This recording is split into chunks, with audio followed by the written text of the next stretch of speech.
Oh, and she had the goods on me, too. She knew all my little peccadillos. People call these things imperfections, but they're not. Oh, that's the good stuff. You're not perfect, sport. And let me save you the suspense. This girl you met, she isn't perfect either. But the question is whether or not you're perfect for each other. That's the whole deal. We don't say rising into love. There is in it the idea of the fall. Taking this ghastly risk is the condition of there being life. You see, for all life is an act of faith. The moment you take a step, you do so on an act of faith because you don't know that the floor is not going to give under your feet. The moment you take a journey, what an act of faith. Any kind of undertaking in relationship, what an act of faith. You've given yourself up. This is the most powerful thing that can be done. Surrender. See, and love is an act of surrender to another person. Total abandonment. I give myself. That's quite mad, because you see, it's letting things get out of control. If I worked on the light, it would take care of the rest. You bring the light in, and that takes away the darkness. And that's love. Love is ultimately light. When you feel love, you feel light. There's a lightness inside. It's a fundamental truth. Love is the strongest force ever. And so I will greet this day with love in my heart. I will greet this day with love in my heart, and I will overcome evil. Self-love is the cure to self-hate. I don't love me until you tell me that you love me. I don't like me until you tell me that you like me. Most of the people out here are running around empty. They have no sense of self, no sense of self-love. When I say self-love, it has nothing to do with celebrity, money, materialistic things, and all of the things that your negative mind could probably go to. I love me independent of you loving me.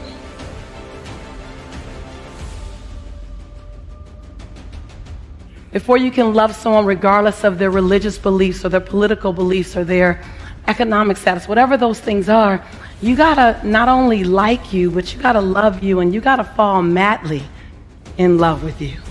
We were two completely separate people on two completely separate individual journeys. My happiness was my responsibility. And we decided that we were going to find our individual, internal, private, separate joy.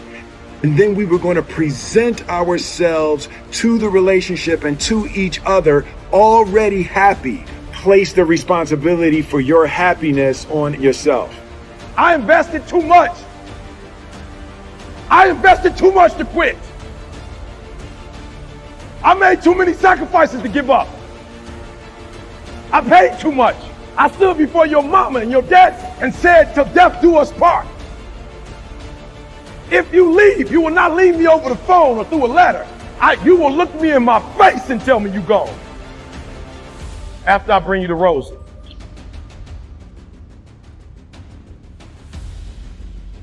That if you want a thing bad enough to go out and fight for it, to work day and night for it, to give up your time, your peace, and your sleep for it, if all that you dream and scheme is about it, and life seems useless and worthless without it, and if you gladly sweat for it and fret for it and plan for it, and lose all your terror of the opposition for it, and if you simply go after that thing that you want with all of your capacity, strength and sagacity, faith, hope and confidence, and stern pertinacity, if neither cold poverty, famish or gulf, sickness or pain or body and brain can keep you away from the thing that you want, if dogged and grim, you besiege and beset it, with the help of God you'll get it.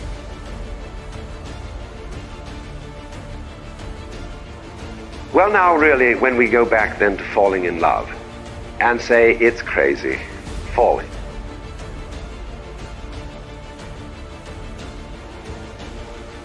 We don't say rising into love.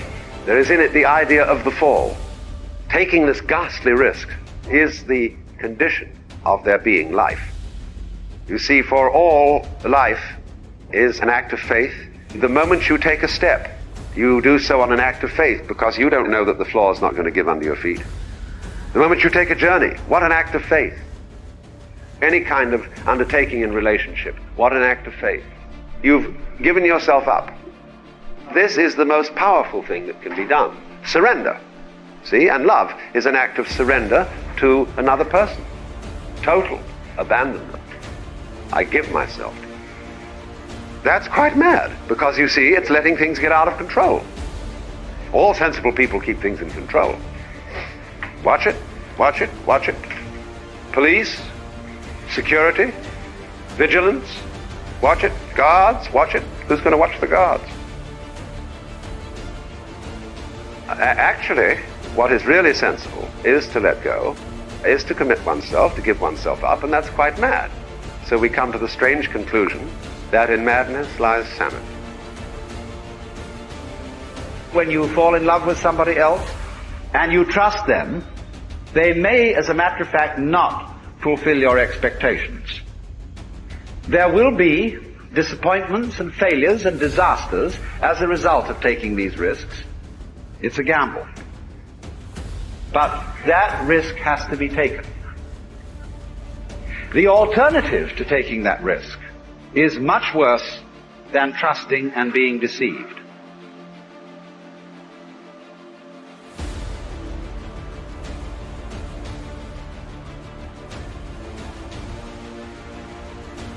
Kenosis is a Greek word meaning self-emptying, self-sacrifice, and thereby conferred freedom of will and the power to love human beings. And people who give the power away are tremendously strong personalities, because the more they have given it up, the more they get it. You do this complete let-off of control. It's a lovely, irresponsible state to be in.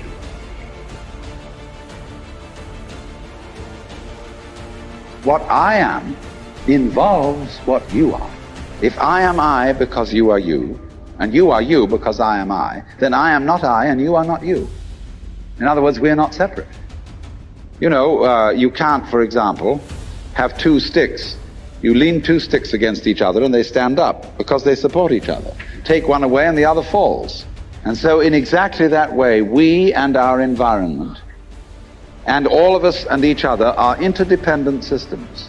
We know who we are in terms of other people. We all lock together. And therefore, that what you call the external world is as much you as your own body.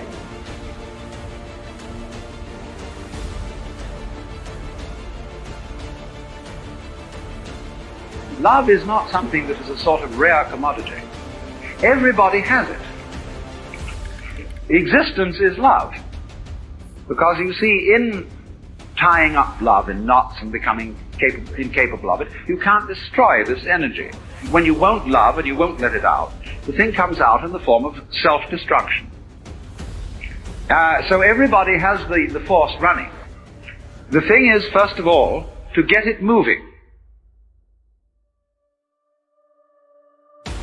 To follow whatever kind of love you have in the first place.